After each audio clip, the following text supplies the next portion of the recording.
Devil May Cry is one of Capcom's greatest franchises. While it doesn't have nearly the same output as Resident Evil or Monster Hunter, what this series has provided has been mostly incredible. Throughout my time with the franchise, I've grown to love so many aspects about it. The characters, the aesthetics, the music, the gameplay. It's an incredible concoction of so many ingredients that makes these games so immersive.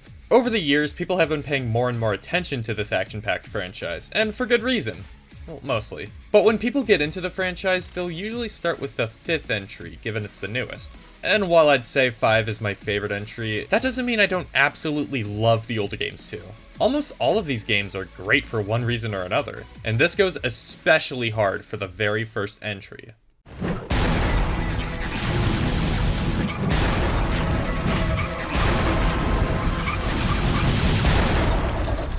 Let's rock, baby.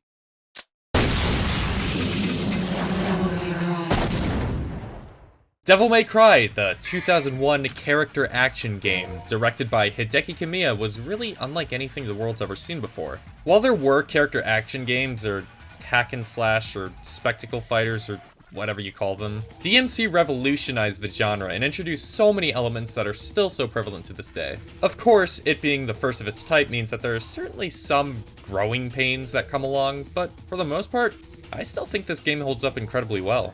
And for the record, I didn't always think that. When I was first going through the DMC series, I didn't get that far into this game. I don't even think I got past the first fight with Shadow. I thought it was clunky, dated, and thought DMC 3 pretty much blows this game into irrelevancy.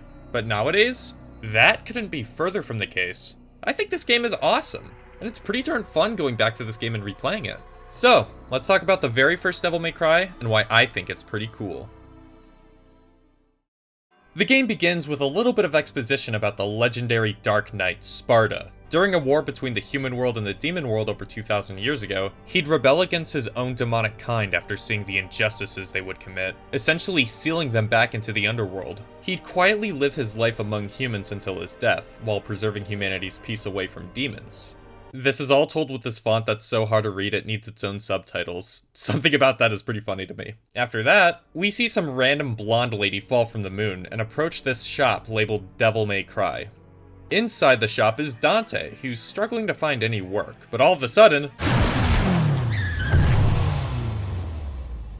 Whoa, slow down, babe. That is single-handedly the funniest way to react to some woman destroying your front door with a motorcycle. He also asks if she just needs to use the bathroom, which makes it 10 times funnier. The woman then asks Dante if he's the son of Sparda, who lost a mother and a brother to a demon attack years ago. Dante confirms and proclaims that if he kills every last demon, he's bound to hit the jackpot sooner or later, including this woman, which he knows is one herself. The two then fight for a bit, Dante gets impaled, shoots a motorcycle in the air, and takes his sword out of his chest like it was nothing. After a while, this demon lady proclaims that she is not his enemy, you know, despite everything that just happened, and gives Dante her name, that being Trish. Trish lets Dante know about the Demon King Mundus, who plans on opening a gate from the demon world to the human world on Malay Island. P.S. Mundus is the one who took the lives of his brother and mother, and P.P.S. Trish looks identical to Dante's mom for some reason. Yeah, more on that later. The two arrive, and Trish just sort of f***s off for the time being, leaving us to explore a little bit with Dante. Anyway, let's talk about Dante. He's an extremely cool character, and this game has easily one of my favorite iterations of him. First off, he's got the drip. Usually I'm not into monocolored outfits, but Dante's here is iconic. I think it might be my favorite outfit for him, but I can't say for certain. They're all pretty great in their own right. But personality-wise, he has the perfect amount of maturity and silliness. He's a bit broody in this one. You can tell there's a lot going on in that noggin of his. But he's also incredibly cocky and can defeat enemies with one-liners alone. Block off, Featherface, or you can stick around and find out the hard way. I'm his son, Dante. Sweet dreams. Finally, I was getting tired of playing your childish games. One thing you might have picked up on Dante is his voice. From 3 and onward, he would be voiced by Ruben Langdon, but in this one, he's voiced by Drew Combs. Honestly, I think he's a fantastic fit for the character, even if some of his delivery is, you know, unintentionally hilarious. I should have been the one to fill your dark soul with light! Anyway, we make it to the castle of Malay Island, a place seemingly deserted yet haunting. The ambiance here is absolutely incredible, with a bunch of creepy noises in the background setting the stage for the experience you're about to have. Fun fact! This game was originally a prototype of Resident Evil 4, but strayed too far away from the franchise's survival horror gameplay. But Hideki Kamiya thought it kicked too much ass to just scrap, so eventually it became its own thing. Stuff like the creepy ambiance, or even the similarities between Dante and Leon Kennedy make this more obvious than anything. Anyway, the main plot of the game takes a bit of a backseat for the majority of the game, so let's just talk about the gameplay. You have two main ways of attacking your enemies in this game, those being your melee weapon, also known as the Devil Arms, or your guns. Dante starts with a basic sword called the Force Edge, and a pair of pistols named Ebony and Ivory. The Force Edge is very lacking in combos and can't be upgraded, but luckily you get the Alistair pretty early on. That is an electric sword that literally impales Dante when obtaining it, but then he just sorta shimmies his way out of it. It hasn't even been 30 minutes yet, and he's already brushed off getting impaled twice. Tell me this isn't the most badass gaming character of all time. But the Alistair is a much better sword and provides a ton of new combos. It also unlocks Dante's Devil Trigger. When your DT meter is full, that being these symbols on the bottom of the health meter, you can then press the left bumper to gain a considerable amount of strength and speed for a short amount of time. You're still vulnerable, however, which keeps it from being too busted. This sword is really great, but also extremely broken after you unlock Air Raid. You can literally just zap demons from above with powerful lightning bolts when using your DT. It's actually a pretty great get-out-of-jail-free card. Later, you unlock the Fiery Gauntlets of Ifrit, which are considerably slower than the Alistair, but deal a crazy amount of damage. Due to its slow nature, I tend not to use this when fighting multiple enemies, but rather saving them for the bosses. This thing's got some pretty cool tricks up its sleeve. However, you need a ton of red orbs to unlock most of these moves, which I usually just spend on the Alistair. Oh yeah, red orbs. They're the crystallized blood of demons and have this really weird... What emotion is this expressing? They basically act as the game's currency, but there's also other orbs that come in many different colors. Green ones can replenish your health, yellow ones give you continues, purple ones can increase your Devil Trigger meter, and blue ones can increase your health meter. Usually the blues are found in shards, however. If you find 4, you get one of these orbs. There is one more Devil Arm that I'll talk about later, but first, let's go over some of the guns. Ebony and Ivory are fast yet weak pistols that are great for staggering enemies in place. On the contrary, the shotgun is a slow yet powerful, well, shotgun. I use this on some of the earlier bosses, but definitely not after I get the grenade gun. It's way slower, but damn, it can do so much damage that Phil would be proud.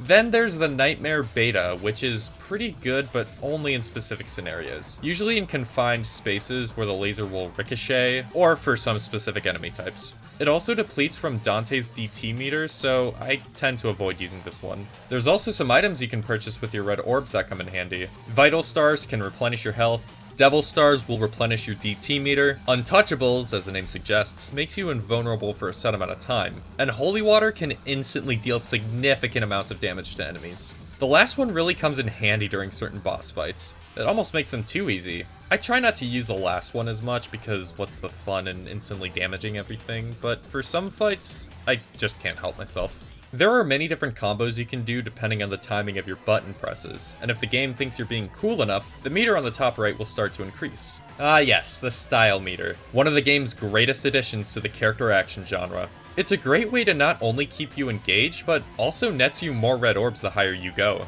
While I don't think it's perfect in this game, you can lose combos really easily, it's still a fantastic contribution that later entries would perfect. Also, there's not really a ton of combos you can do. All the weapons are quite limiting, and you can't swap them on the fly like in the newer games. But still, a great foundation for what's to come. But yeah, the combat is decently satisfying in this game once you get the hang of it. And there are tons of great enemies you'll be facing off. Marionettes are the main ones. Some have blades they throw at you or shotguns they'll blast, but they're pretty easy to telegraph and avoid. Except for this one AoE move which staggers you. I don't know when to predict these. There's also these Grim Reaper-esque enemies known as Sins, with some carrying scythes and others carrying scissors. They're pretty fun to face off, especially their stronger forms later in the game known as Deaths. Like I said, tons of cool demons, but then you got some really weird ones like the Sargasso, a bunch of floating skulls that come to bite you.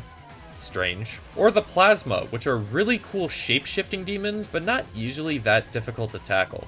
The Frosts are pretty tricky though. I've never been good at telegraphing their attacks in this game, or in DMC4 when they make their return. And I'm just gonna say that's a skill issue on my part. But then there's this one demon who I cannot stand fighting against, and that is the Shadow. The first time you fight this guy, he attacks you a second after his intro cutscene finishes. And there's a large amount of moves he'll use, including spikes, blades, Venus, fly traps, but they've always been super difficult for me to handle. If you do enough damage to its outer body, its core will appear which you can attack.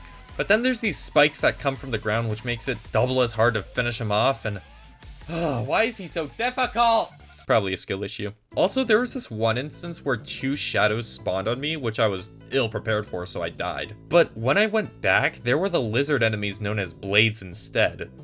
Was this supposed to happen? Did the game accidentally spawn 2 shadows on me for no reason? Is this a glitch? Have I discovered a new glitch? One thing worth mentioning about the combat in this game is that the camera can really suck sometimes. This game uses a lot of fixed camera angles like the classic Resident Evil games, which has its benefits, but also makes combat really tricky to deal with. And there's no way to manually move the camera, which would have mitigated a lot of the troubles I faced. But oh well. To conclude my overall thoughts on the combat, I still think it's really fun. It's a bit dated, there's not a ton of combos you can do, and the camera can be your greatest enemy at points, but it's still a fantastic foundation for future entries to go off of. But then there's the boss fights. You got these 4 members of the Rogues Gallery that keep reappearing throughout the campaign. Some of these fights are really sick, and others are Nightmare 3. But let's talk about them individually. You got Phantom, a flaming red arachnid with a scorpion tail. His first fight is not too difficult, but it does require a basic understanding of the mechanics. He's like Blade Wolf from Metal Gear Rising.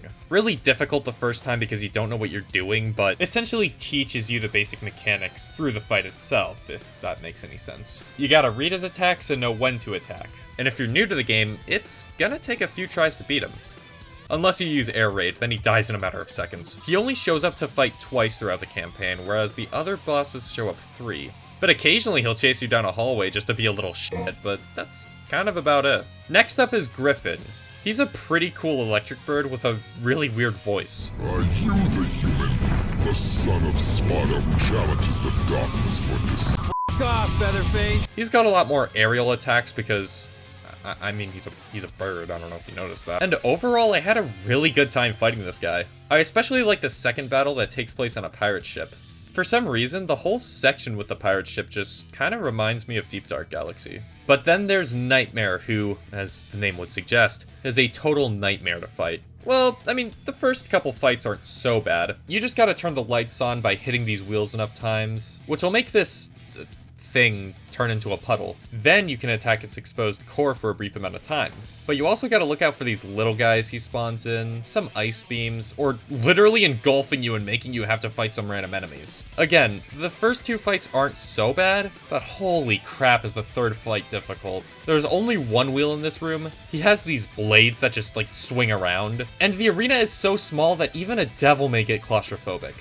That joke sucks. It took me about half an hour to beat this guy, and this is on my second normal playthrough. But I've been saving the best for last, that being Nilo Angelo. This guy is seriously cool. He's Mundus' top warrior, but there's a lot more to him than just that. He first emerges from a mirror as an exact replica of Dante, and at the end of that first fight, he gets the upper hand against Dante until he notices his amulet. As you can imagine, this is no ordinary amulet. It was something given to Dante at a very young age from his late mother. If you take a look at it from the items menu, you'll learn that it has a certain engraving on the back, that being Virgil and Dante. Later, when Nilo Angelo takes his helmet off, it reveals a man who looks like a zombified version of Dante. And when he's defeated, we get a second amulet. That means that this random guy who's been attacking us this whole time is none other than Dante's long-lost twin brother, Virgil. Someone who was corrupted and enslaved by Mundus to serve his own orders. The same Mundus who killed Dante and Virgil's mother. So Mundus never killed Virgil, but rather made him his slave.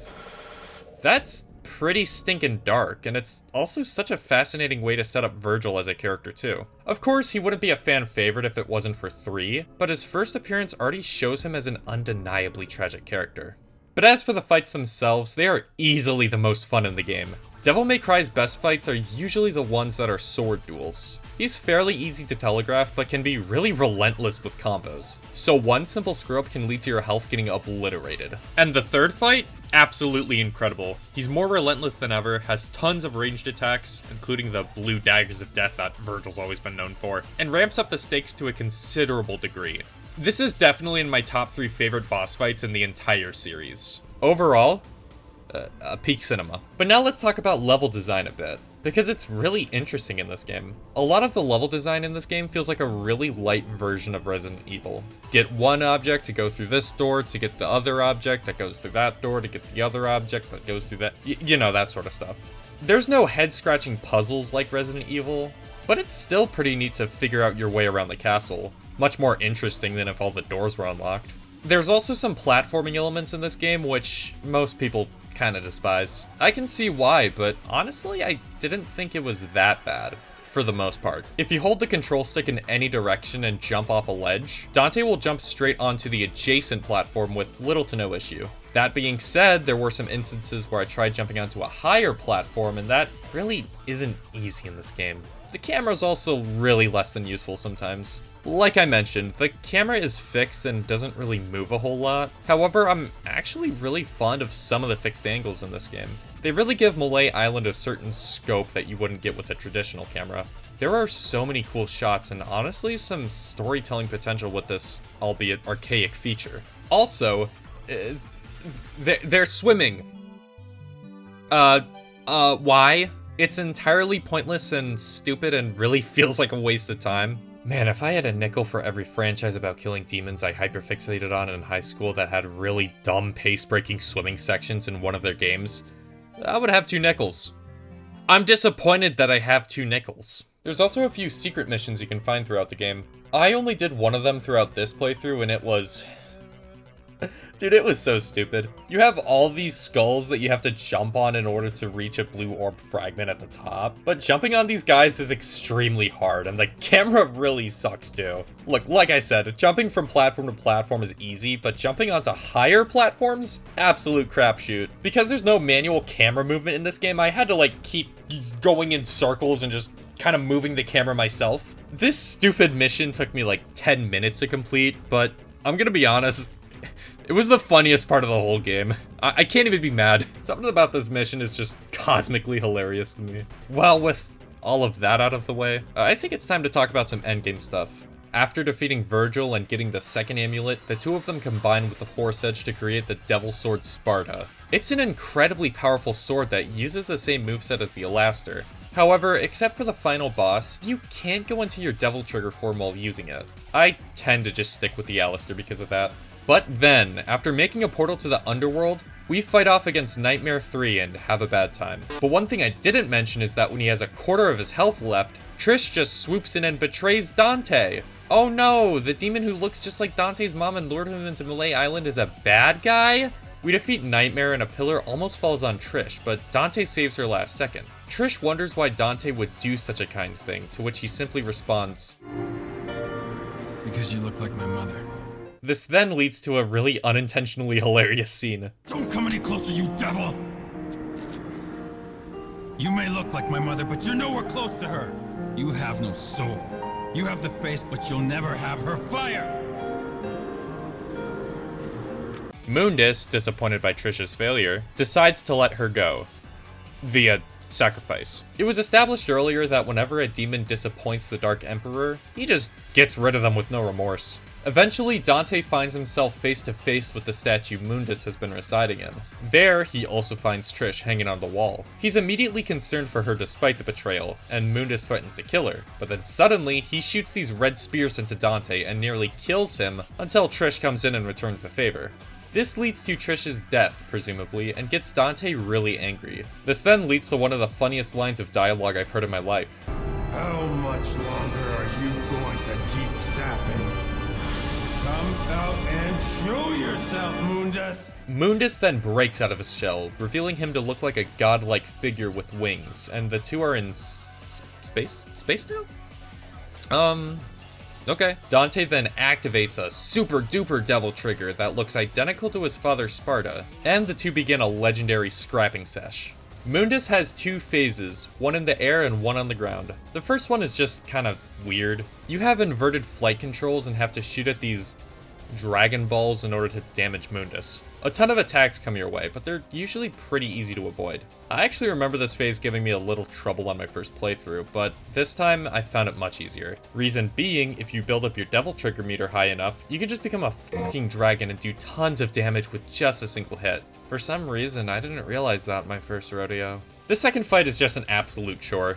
You gotta destroy these big Dragon Balls before they become laser balls and avoid a bunch of projectiles and lasers and dragons and I don't know, it's just kind of hard. But after looking at other people playing the game, I can say for certain that this was probably a skill issue on my end. Also, take it from me, don't jump on these outside platforms. They're really hard to jump on and they don't really accomplish much, and if you jump off of them, then just don't mess with that. Honestly, I just cheesed him at the end with a couple of holy waters I've been saving up. But after defeating Mundus, Dante mourns the loss of his best friend Trish. This then leads to one of the funniest line deliveries I've ever heard in my life. I should have been the one to fill your dark soul with light.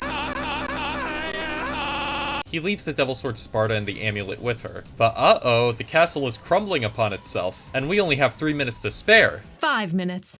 But unfortunately by the end, Dante falls into the sewers in the castle and encounters Mundus one last time where he turns into a big spaghetti monster. But just when the odds are against Dante, Trish comes in to save the day. She lends Dante her powers and sends Mundus back to hell.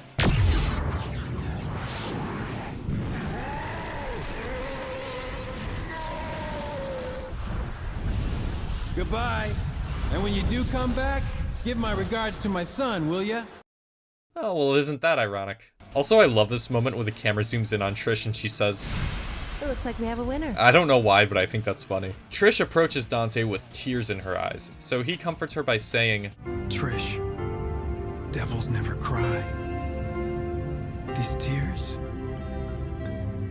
are a gift only you. Then, conveniently, the airplane from the room above falls down, and the two make their big escape before Malay Island blows up. Again, this game was originally supposed to be Resident Evil 4. After they escape, Trish notices just how beautiful the blue sky is, and Dante says one of the funniest things I've ever heard. The sky is fair. It'll always be above everyone's head, no different. Also, fun fact, the OST names during this escape sequence are a metaphor for ejaculation. None of the other games did this. We then get a shot of Dante's shop from earlier in the game, but now being renamed to Devil Never Cry. I've honestly never gotten behind this change. Not only does it just not have any ring to it, unlike Devil May Cry, but it also makes the ending of DMC3 slightly more awkward. Spoilers for that game, and by the way, it's a prequel, but a running gag throughout the story is that Dante has no clue what to name his business. Until Lady at the end says, Maybe somewhere out there even a devil may cry when he loses a loved one. At least they went back to calling it Devil May Cry after this entry because, for real, why would they keep using Devil Never Cry? And so, our heroes are called to another adventure, and that's the story. Overall, I really like what it's going for. It was a great introduction to Dante and his family's history, while also attempting to have a heartfelt narrative on its own. Keyword is attempting. Because, like I said, this game is unintentionally hysterical at times. But to be honest, my biggest problem with the story is that Trish just doesn't have that much of a presence throughout the game. It sucks because we can see what they were going for with her character arc, but we don't really see her reflect on any of the events that happened throughout the game. There's little bits here and there to suggest she does, but I just wish we saw more of it. But I do really like the story in this game as a whole. It's silly but sincere. But I gotta say, the aesthetics, I am incredibly fond of. It's an early PS2 title, so obviously it's not gonna hold up to modern standards. But do you honestly think I give a shit? Everything about Malay Island from a visual standpoint is incredible. It has a really sick gothic aesthetic with so much twisted decor, and there's so many unique special effects used in places like the Underworld or Mirror World that are just, damn, how do they even come up with this stuff? Seriously, I love everything about the visual direction of this game. Some things don't look that great though, like Dante's hair or well, the faces in general are pretty rough. But dude, I love how creepy this game can be. It's something that isn't really present in future entries, which on one hand is a little sad, but it also makes this game feel more special. The music also kicks a ton of ass in this game. When you first enter the castle, you get this creepy ambiance playing.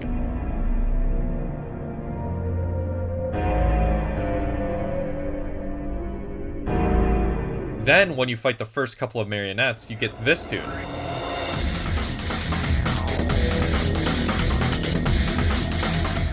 But during the halfway point, your main battle theme changes, which I've always interpreted as this game expecting you to be more confident from this point on.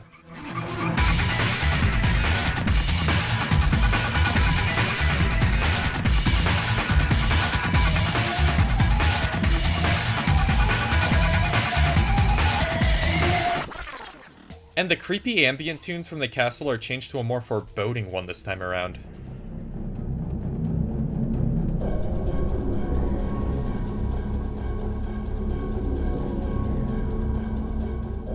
There are tons of other battle themes specifically dedicated to certain enemies, and it's all just really great stuff. And that's pretty much all I have to say about the first Devil May Cry game. I really love this game, and it's crazy because I didn't think I would. While a lot of the newer games are much smoother and have deeper battle mechanics, there's something to be said about this entry in particular.